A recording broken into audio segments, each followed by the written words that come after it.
और चाहना कितनी पूरी हो जाए, चाहना की पूर्ण होने से कोई सुखी नहीं होता है।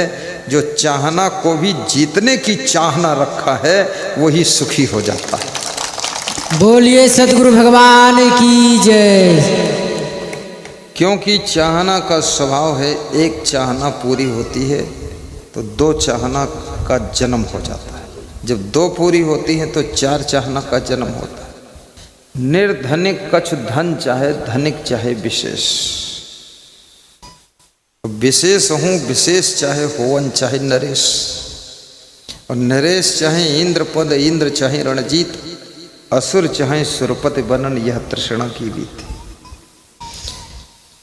तृष्णा एक ऐसी नदी है जिसमें पूरा जगत जीते जी डूब रहा है।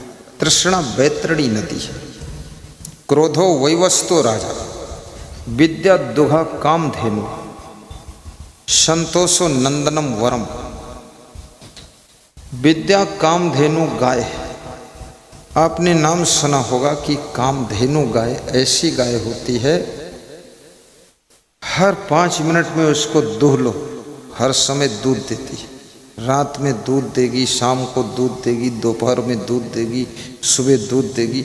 अरे तुम बाल्टी लेकर वहीं बैठे ही रहो, तुम दोहते दोहते थक जाओ तो पत्नी को बिठा दो, वो दोहती रहे। 24 घंटे दूध की धारा बंद नहीं हो।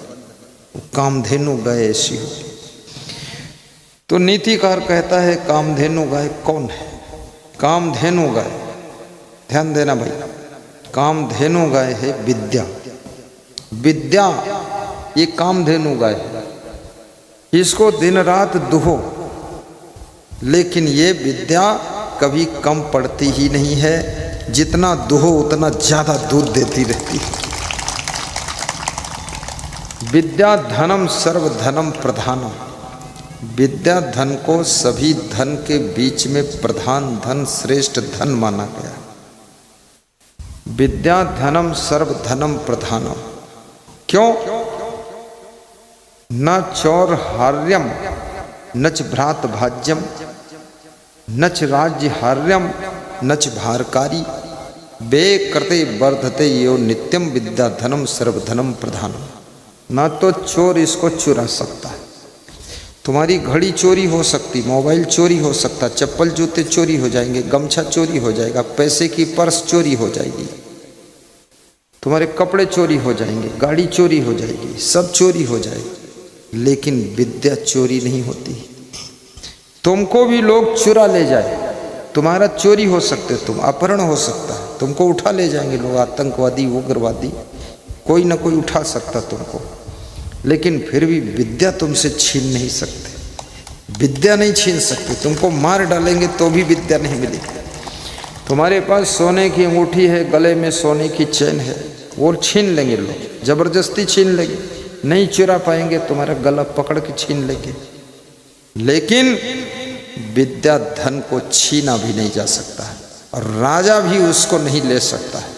राजा सोचे सेना लगा दूं और पुलिस के द्वारा इसको जबरदस्ती ले लूं, विद्या धन नहीं ले सकता। राजा भी भाई बंटवारा नहीं कर सकता।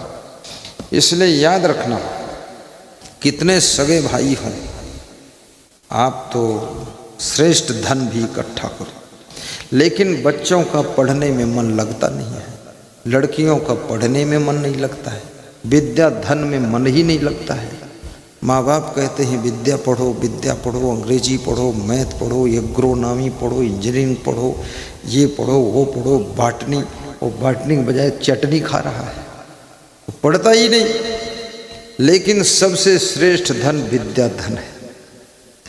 ये धन भाई भी बंटवारा नहीं कर सकता है। जिस दिन बंटवारा होगा, धन बटेगा, घर में जो धन है, सामान बटेगा, जमीन बटेगी, मकान बटेगा, गाड़ी बटेगी, कपड़े बटेंगे, बर्तन बटेंगे, सब बट जाएगा, लेकिन तुमने जो MBBS डॉक्टर की डिग्री प्राप्त किया है वो नहीं बट सकती है, वो तुम्हारे पास रहेगी। तुम भी उसको देना चाहो नहीं दे सकते, बांट नहीं सकते।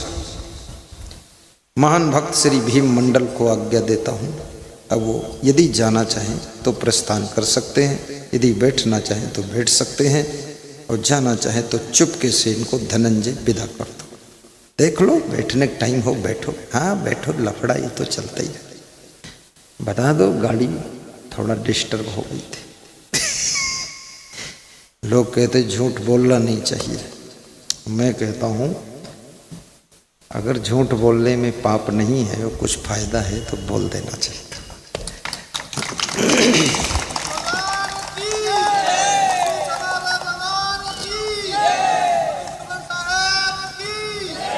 वो हरिश्चंद्र बहुत सत्यवादी बन रहे थे, भंगी के घर पानी भरना पड़ा और लड़का भी बिक गया और पूरा बर्बाद हो गए।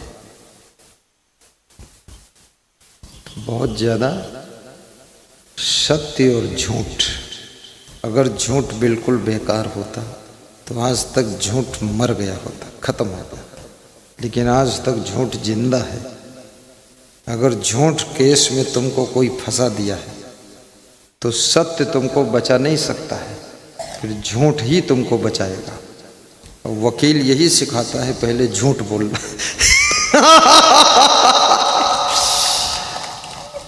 कांटा अगर चुभा है तुम्हारे पैर में, कांटा चुभ गया तो कांटा कांटे से ही निकलेगा, कांटा बर्फी से नहीं निकलेगा।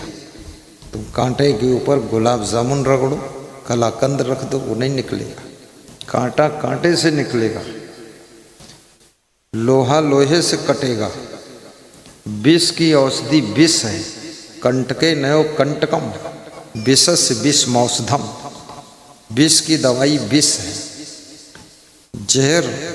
इसलिए बिच्छू का जहर लाखों रुपये लीटर मिलता है। कितने लोग बिच्छू पालन का बिजनेस कर रहे हैं। इसका अर्थ ही नहीं कि तुम बिच्छू पालन का बिजनेस करो। बिजनेस करोगे और कहीं चूक गए और एक बिच्छू ने डंक मार दिया तो तुम्हारा पूरा बिजनेस कंप्लीट हो जाएगा। सांप का जहर भी बिकता है। सांप का जहर बहुत महंगा है, क्योंकि जब तुमको सांप काटता है तो जहर जहर से उतारा जाता है। जहर की दवाई भी जहर है। कांटा कांटे से निकलता है, लोहा लोहे से कटता है। जब जंगल कटने लगा तो जंगल रोने लगा। जब जंगल रोने लगा तो कुल्हाड़ी ने पूछा, भाई साहब क्यों रो रहे हो? बोले रो इसलिए रहा हूँ, मेरे जंगल की ही लकड़ी कुल्हाड़ी को साथ दे रही है, इसलिए मैं काटा जा रहा हूँ। अगर इस कुल्हाड़ी में जो बेंट लगा हुआ है, पकड़ने वाला हाथ था, ये मेरी लकड़ी का न लगा होता तो ये केवल कुल्हाड़ी काट नहीं पाती। इसलिए ज़्यादा दुख हो रहा है कि मेरा ही मेरे को काटने में मदद कर रहा है। उस समय तुम ज़्यादा दुखी होते हो जब तुम्हारे लोग ही तुमको नीचे गिराने में प्रयास करते हैं। दुश्मन से तुम कभी नहीं हारते हो, लेकिन जिनको दोस्त माना था और दोस्त चुपके तुम्हारा सब कुछ बिगाड़ने का प्लानिंग कर रहा है, तब तुम्हारा मन घायल हो जाता है कि अब बहुत मुश्किल है, अब क्या करूं, मन दुखी हो जाता है। और दोस्त की पहचान करो। चलो प्रसंग बदल जाएगा, उधर नहीं जाऊंगा। परोक्षे कार्य हंतारम प्रत्यक्षे परिवादिनम वर्जे तादृशम मित्रम विष्कुंभम पयो मुखम। शत्रु संकटे दुर्भिक्षे प्राप्ते आतुरे चा व्यसने शमशाने चा यस तिष्ठति सा बांधवा। राजद्वारे मित्र वह है जब कभी राजा के यहाँ बुलावा आए तो तुम्हारे साथ साथ में चलने को तैयार रहे, क्योंकि राजा जब बुलाता है या तो दंड देगा या पुरस्कार देगा। राजा बुलाता है तो खतरा हो भी सकता और नहीं भी हो सकता। इसलिए पुलिस जब बुलाए कि थाने में आ जाना, उस समय तुम्हारे साथ साथ थाने तक चलने को जो तैयार हो जाए तो समझ लेना ये मित्र है। राजद्वारे, पुलिस द्वारे, शमशाने और शमशान भूमि में तुम दफन करने जा रहे हो अपनी पत्नी को, बेटे को, उस समय जो तुम्हारे साथ साथ कंधा लगाकर चले, समझ लेना ये मित्र है। आतुरे व्यसने, और जिस समय तुम बहुत व्याकुलता में हो, बहुत परेशान हो, उस समय जो तुम्हारा साथ देने के लिए खड़ा हो जाए तो समझ लेना ये मित्र है। व्यसने, जो विशेष परिस्थिति में तुम्हारा साथ दे वो मित्र है। शत्रु संकटे, जिस समय शत्रुओं के संकट से तुम घिर गए हो, शत्रु प्रबल तुम पर आक्रमण कर रहा है, हर तरह से तुमको धराशायी करने में लगा हुआ है, उस समय जो तुम्हारे साथ में खड़ा हो जाए कि मैं साथ में हूं, चिंता मत करना, तो समझ लेना ये कोई कृष्ण भगवान ही मित्र बन करके तुम्हारे साथ खड़े हो गए। दुर्भिक्षे, जो अकाल के समय खाने को एक दाना ना हो, उस समय भी तुम्हारे लिए कुछ लेकर आ जाए सुदामा बन करके, थोड़ा चावल ले आए, तंदुर ले आए, तो समझ लेना ये मित्र है। भेंट द्वारिका में जब भगवान कृष्ण समुद्र को तैर कर पहुँचे थे, जरासंध की सेना द्वारिका तक आक्रमण किया था।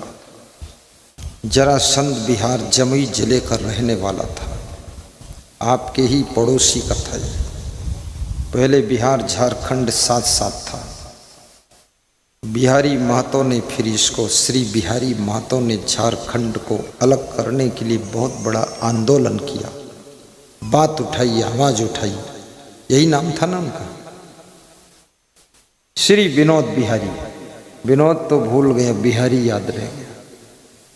उनका स्टेच्यू में देखा, झारखंड अलग हुआ, अलग हो गया तो इसका थोड़ा कल्याण भी हो गया, क्योंकि बिहार में मामला कुछ अलग ही है।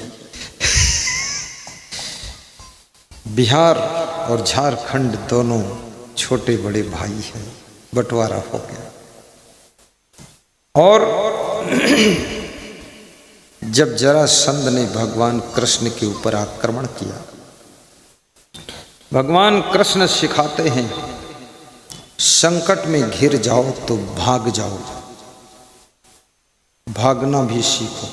भागना अपमान नहीं है, भागना बुद्धिमानी है। बुद्धिमान ही भागता है, मूर्ख अकड़कर मर जाता है। बुद्धिमान बनो, कभी जान पर खतरा हो तो भाग जाओ। और धनवान बनो तो अपनी सुरक्षा, सिक्योरिटी का भी इंतजाम करो। नीति कहती है जितने तुम धनवान बनते जाओ, अपने धन का 10% धन, टोटल धन में से 10% धन अपनी सुरक्षा पर खर्च कीजिए, अपनी पर्सनल सिक्योरिटी भी रखिए। 10% धन धर्म में लगाइए, 10% परिवार और रिश्तेदारों पर खर्च करिए, अन्यथा वही मिलके तुम्हारा काम बिगाड़ देंगे परिवार वाले।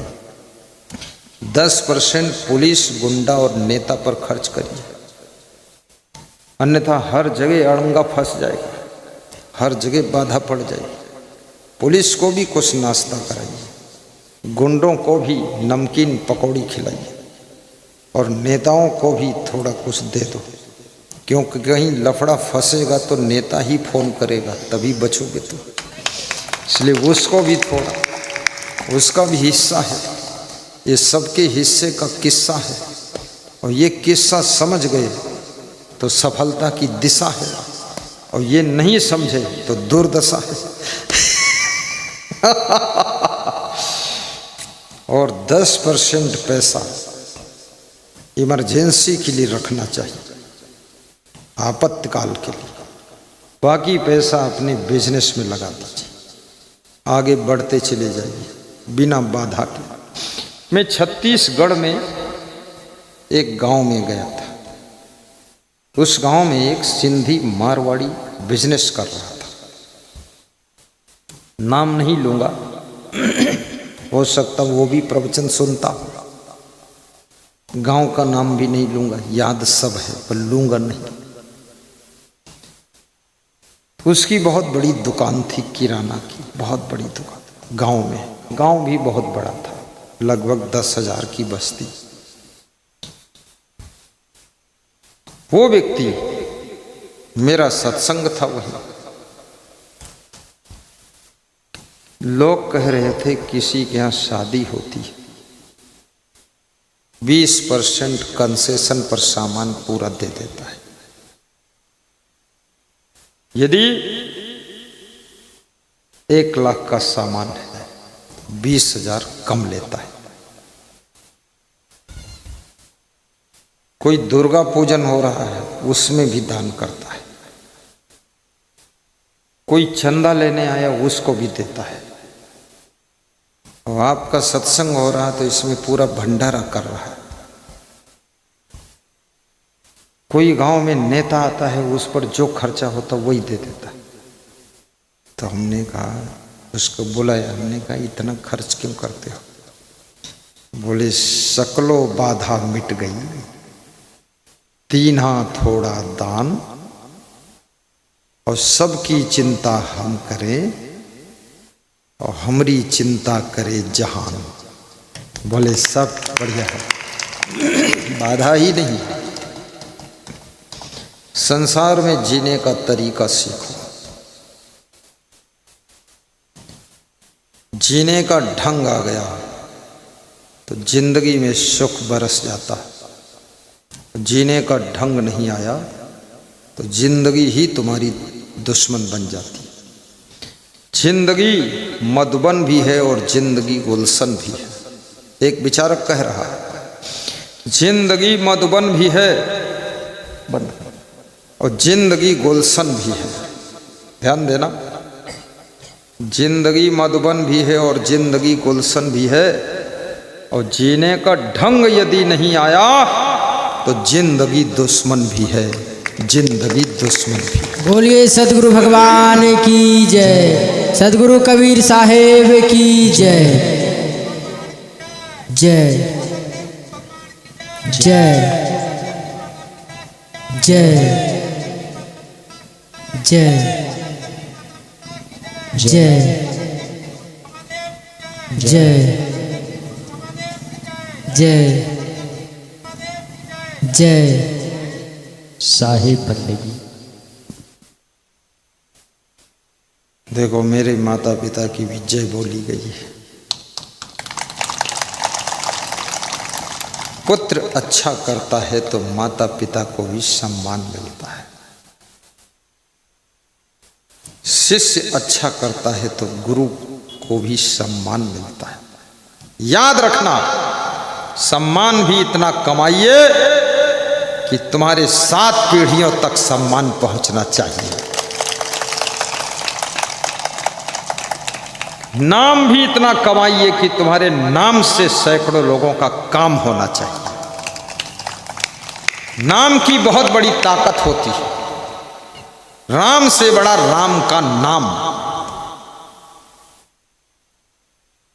सेतुबंध रामेश्वर की रचना हो रही थी तो नल नील सब रीछ भालू बानर पत्थर डाल रहे थे सेतु बनाने के लिए। तो भगवान राम ने सोचा मैं भी एक पत्थर डाल दूं, जल्दी बन जाए सेतु। राम ने जो पत्थर डाला वो डूब गया। तो राम सोचने लगे ये क्या हुआ, मेरा पत्थर डूब गया, सबके पत्थर तैर रहे। तो रामा दल के जो सदस्य थे उन्होंने कहा आप राम हैं, ये पत्थरों में आपने राम का नाम नहीं लिखा और मैंने राम का नाम लिखा इसलिए पत्थर तैर रहे हैं। राम से बड़ा राम का नाम। नाम से बहुत होता है काम, इसलिए नाम भी कमाइए। और नाम किसी का फोकट में होता ही नहीं। नाम कमाने के लिए बहुत कुछ दांव पर लगाना पड़ता है। नाम कमाने के लिए बहुत बड़ा काम करना पड़ता है, नाम कमाने के लिए आराम का भी त्याग करना पड़ता है। ऐसे फ्री फंड में नाम नहीं होता है। याद रखना, नाम के लिए भगवान राम का भी नाम हुआ है। कब हुआ है? जब उन्होंने वनवास लिया, 14 वर्ष त्याग तप किया है, तब राम का नाम हुआ है।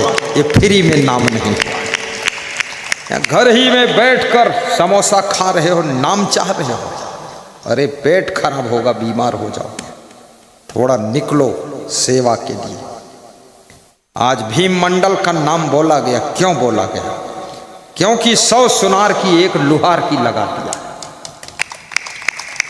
वो लुहार है, सबसे तगड़ा दान है। और मैं तो कहता हूं दान में भी कंपटीशन करना चाहिए। कर लो कंपटीशन दान में, ताल ठोक कर आ जाओ मैदान में।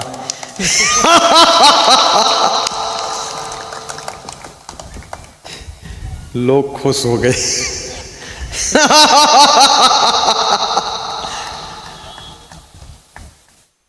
लोग फालतू चीजों में कंपटीशन करते हैं। भक्ति में कंपटीशन करो, दान में कंपटीशन करो, सत्संग में कंपटीशन करो। ये सोचो, आज सत्संग सोना हाथू 5 परगना में ये दूसरी बार हो रहा ना, है तीसरी। वो पधरौनी थी, वो सत्संग नहीं मानता। सत्संग 2 ही बार मानूंगा। जब इस फील्ड में सत्संग सुनाऊं तो सत्संग, और विपिन के गार्डन में सोऊं वो कोई सत्संग है? वो तो वो सत्संग नहीं। ये दूसरी बार पड़ोस में रहने वाले लोगों को ठान लेना चाहिए कि मैं भी अपने हजारीबाग में सत्संग कराऊंगा, मैं रांची में कराऊंगा, मैं बुंडू में कराऊंगा। इसमें कंपटीशन करो, अच्छी चीज में कंपटीशन करना चाहिए। मैं जब साधु बना तो एक साधु से मैं कंपटीशन करता था, भजन याद करो, देखें कौन ज्यादा याद करेगा। 1 घंटे में 19 भजन मैंने याद किया। वो जो मेरे साथ साधु दूसरा था, उसको 1 लाइन याद नहीं। हमने कहा 1 घंटा हो गया, मैं 19 भजन याद करके सुनाया, तूने 1 लाइन नहीं याद किया। बोले याद होता ही नहीं है। तो हमने कहा निकलो कमरे से बाहर, बुद्धू आदमी, अंदर क्यों बैठा फालतू, कुछ याद ही नहीं होता।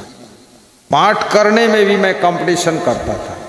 जो पाठ 25 मिनट में होता उसको 6 मिनट में करता था, धाड़ धाड़ धाड़ धाड़ एक्सप्रेस जैसा। राइटिंग में कंपटीशन करो, किसी की अच्छी राइटिंग है उससे अच्छी राइटिंग तुम लिखो। अच्छी चीजों में आप कंपटीशन करिए। लेकिन लोग दारू पीने में कंपटीशन करते हैं कि 1 बोतल पीता तो हम 2 बोतल पिएंगे। लोग मुर्गा खाने में कंपटीशन कर रहे हैं कि 1 मुर्गा खाता है, मैं 2 मुर्गा खाऊंगा। ये बकरा का मांस खाता है, मैं बकरे की टांग भी खा जाऊंगा। अरे ये मांस, मछली, अंडा, शराब, मुर्गा, इसको त्याग करने में शाकाहारी होने का कंपटीशन कीजिए और व्यसन मुक्त जीवन जीने में कंपटीशन कीजिए। सारी आदतों को जीतने में कंपटीशन कीजिए। और उसके बाद कभी रिपीटेशन मत कीजिए। साहिब बंद आइए, क्या सुना रहा था सब भूल गया, जोर जोर बोलने में। चलो छोड़ो, तुमको कहाँ याद रहेगा इतना, मैं ही याद करूंगा।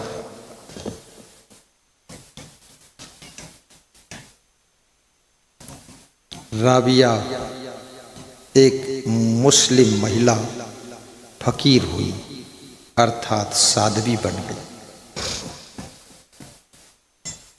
उसका नियम था कि राबिया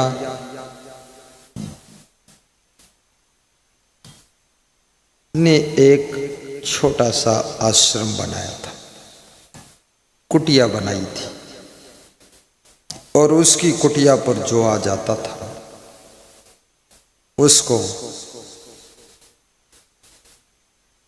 भंडारा खिला देती थी। आश्रम का अर्थ होता है आने वाले लोगों को आहार भी मिलना चाहिए, आश्रय भी मिलना चाहिए, आराम भी मिलना चाहिए, आनंद भी मिलना चाहिए, आत्मज्ञान भी मिलना चाहिए, आत्म शांति भी मिलना चाहिए। और आश्रम वही है जहां पर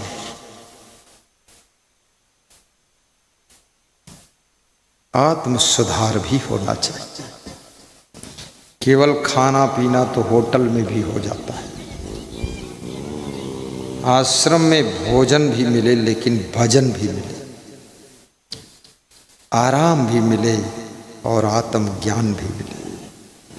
हमारे आश्रम पर कोई भक्त आता है, उसको आहार भी मिलेगा, आराम मिलेगा, विश्राम मिलेगा, आश्रय मिलेगा, लेकिन सत्संग के द्वारा आत्मज्ञान मिलेगी, आत्म शांति मिलेगी। हमारे आश्रम पे परमानेंट हॉल बना हुआ है। हम जब जाते स्टार्ट कर देते, सब भक्त आ जाते हैं, सुन लेते हैं और उसके बाद उनको खीर पूड़ी खिला देते हैं।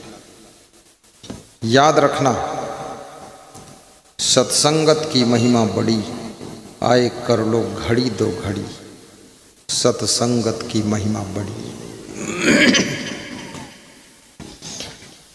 राबिया की कुटिया में दो साधु आ गए, दोनों के लिए भोजन बनाया, मोटी मोटी रोटी बनाया। प्राचीन समय के साधु मोटी रोटी खाते थे, गृहस्थ लोग भी मोटी रोटी खाते थे।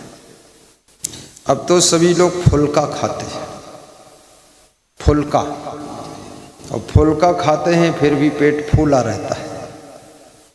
पहले मोटी मोटी रोटी खाते थे तो भी सब हजम हो जाता, अब वो फुल्का भी पेट में फूला रहता है, हजम ही नहीं होता।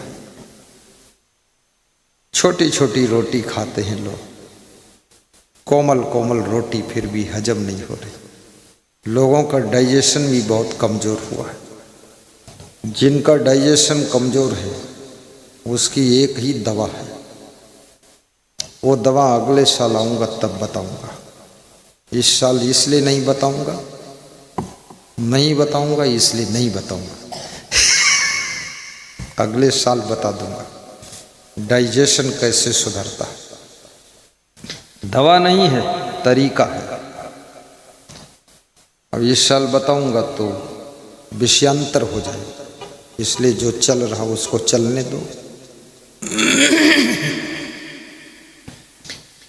दो साधु पहुँचे, दोनों के लिए एक एक रोटी बनाया, मोटी रोटी, जिसको संतों की भाषा में ठक्कर कहा जाता है। क्या कहते हैं? ठक्कर। साधु बैठ गए खाने के लिए, राबिया परोसने के लिए खड़ी हो गई। उसी समय एक भूखा व्यक्ति आया, अपना पेट खोलकर दिखाने लगा कि मैं 3 दिनों का भूखा हूं, मुझको रोटी पहले दे दो। राबिया ने एक रोटी दिया, उसने कहा एक में कुछ नहीं होगा, दोनों रोटी दे दो। राबिया ने दोनों रोटी उस भूखे व्यक्ति को प्रेम से दे दिया, उसने खा लिया और मुस्कराता हुआ चल दिया। लेकिन जो साधु थे वो दिन भर पैदल चलकर आए थे, दोनों साधु, वो भी भूखे थे। अब उनके सामने रोटी आ चुकी थी और रोटी नहीं मिली तो साधु थोड़ा मन में भाव हुआ, आज लगता है भूखे ही सोना पड़ेगा। एक समय वो था जब भारत देश में बहुत गरीबी थी, कितने लोगों को पेट भर खाने को नहीं मिलता था। आज वो समय है, पेट भर खाने को सबको मिलता है, लेकिन सबका पेट खराब चल रहा है, क्योंकि लोग तादाद से ज़्यादा खा रहे हैं, ज़रूरत से ज़्यादा खा रहे हैं, जितनी आवश्यकता नहीं उससे ज़्यादा लोग पेट भर खाते हैं। कुछ लोग मुंह तक भर कर खाते हैं। कम खाना बहुत कठिन है। व्रत उपवास रहना आसान है, लेकिन कम खाना तपस्या है।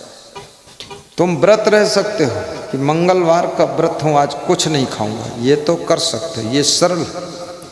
लेकिन कम खाना, अगर 3 रोटी की भूख है तो 2 रोटी खाना, ये कठिन है। 3 रोटी की भूख है तुम 5 रोटी खा लेते हो। अगर मालपुआ मिल जाए तो 10 मालपुआ खा लो, और यदि खीर मिल जाए तो आधी बाल्टी खीर पी लोगे। याद रखना, कम खाना बहुत बड़ी साधना है। चबा चबा कर खाना समझदारी है। खाने के बाद वज्रासन में बैठना 5 मिनट, ये चिकित्सा है पेट की। और फिर 10 मिनट लेट जाना। दोपहर में खाने के बाद लेटना है। 16 दाएं 32 पचे बिन चूरन खाए। 16 बार दाहिने करवट लीजिए, 2 सांस लीजिए। 32 बार बाएं करवट लीजिए। भोजन पचे बिन चूरन खाए, 16 दाएं 32 बाएं। तुम करवट लेते ही नहीं, तुम सीधे लेट जाते हो, और ऐसे लेटते हो लगता है धान का बोरा पड़ा है। हिलते डुलते ही नहीं, लुढ़कते पोढ़कते नहीं। एक चालाक आदमी किसी होटल में गया। पहलवान था, पहलवानी करता था। होटल मालिक से बोला दूध पिलाओ। उसने दूध पिलाया। धीरे धीरे वो 5 लीटर दूध पिया। धीरे धीरे पिया, 1 घंटे में पिया, घोट घोट कर पिया, 5 लीटर पी गया। फिर शिकायत किया, अरे दूध में चीनी कम थी, बिल्कुल थी ही नहीं, चीनी और लाओ, आधा किलो चीनी ले आओ। तो आधा किलो चीनी मंगाया। बोला आधा किलो दूध भी ले आओ। वो चीनी चबा चबा कर खा गया, ऊपर से आधा किलो दूध और पिया। फिर बोला लेटने की जगह बताओ। तो होटल मालिक बोला कि भाई लेटने का काम यहाँ नहीं होता है, यहाँ खाओ और अपना पेमेंट करो, जाओ। बोले नहीं, मैं भोजन केवल लेटता भी हूँ। एक तख्त पड़ा था, बोले इस पर लेट जाओ। लेटा, लेट कर लुढ़कने पोढ़कने लगा और थोड़ा आवाज करने लगा, ओ। होटल मालिक डर गया कि इसका कुछ दूध नुकसान कर गया, रिएक्शन कर गया, और कहीं ये मर गया तो बहुत मुश्किल आ जाएगी। बोले तू कहाँ रहता है? बोले सोना हाथू 5 परगना।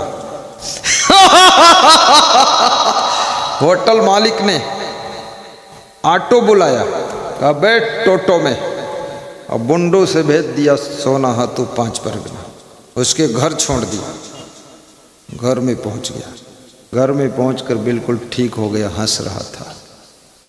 होटल मालिक का कर्मचारी आया था। उसने कहा ठीक हो गई तबीयत? बोले तबीयत हमारी खराब ही नहीं थी, हमें पेमेंट देना नहीं था इसलिए वो कर रहा था।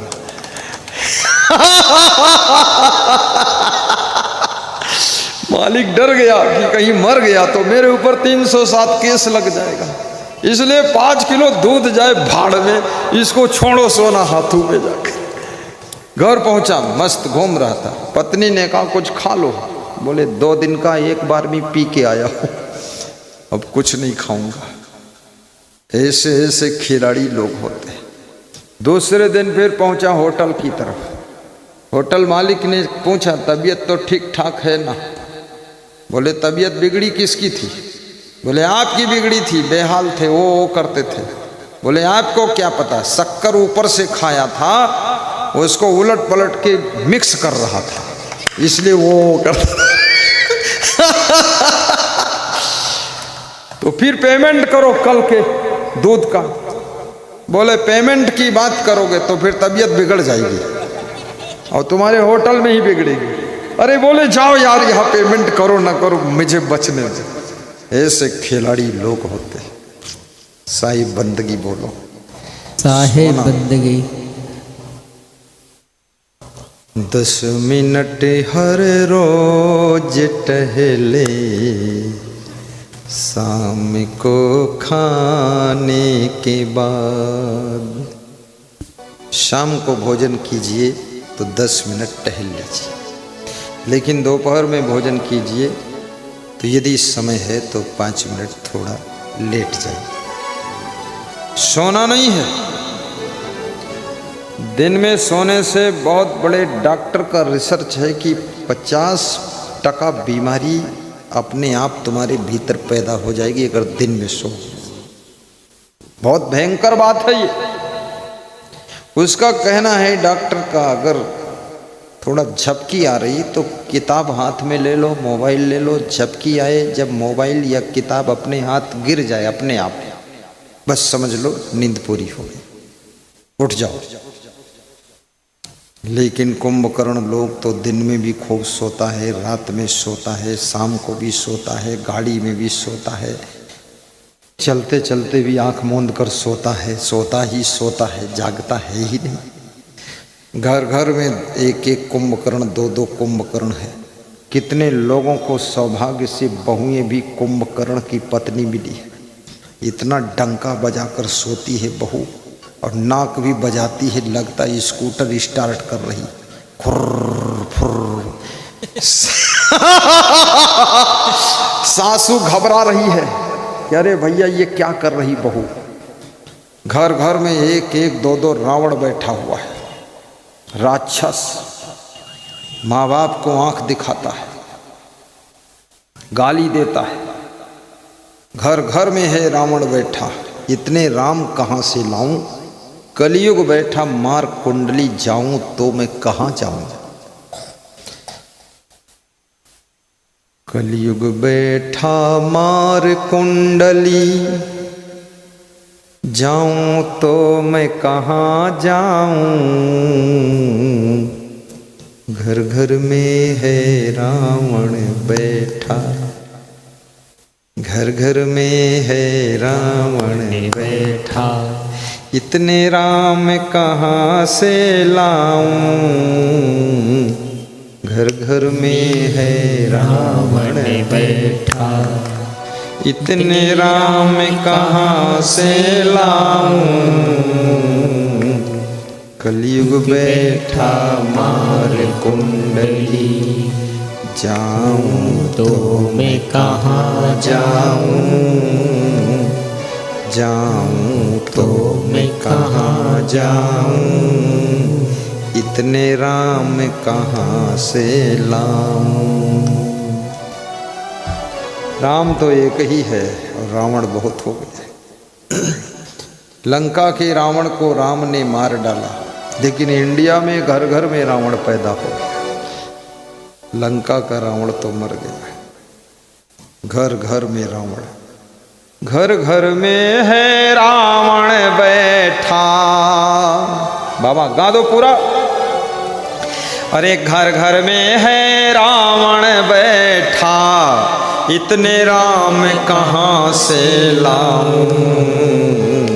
अब कलयुग बैठा मार कुंडली जाऊं तो मैं कहाँ जाऊं।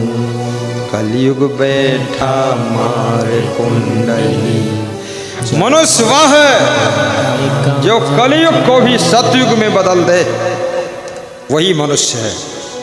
और कलयुग को सतयुग में अगर बदलना चाहते हो तो सत्कर्म की ही ताकत से कलयुग को सतयुग में बदला जा सकता है। सत्कर्म कीजिए, कलयुग भी सतयुग बन जाएगा।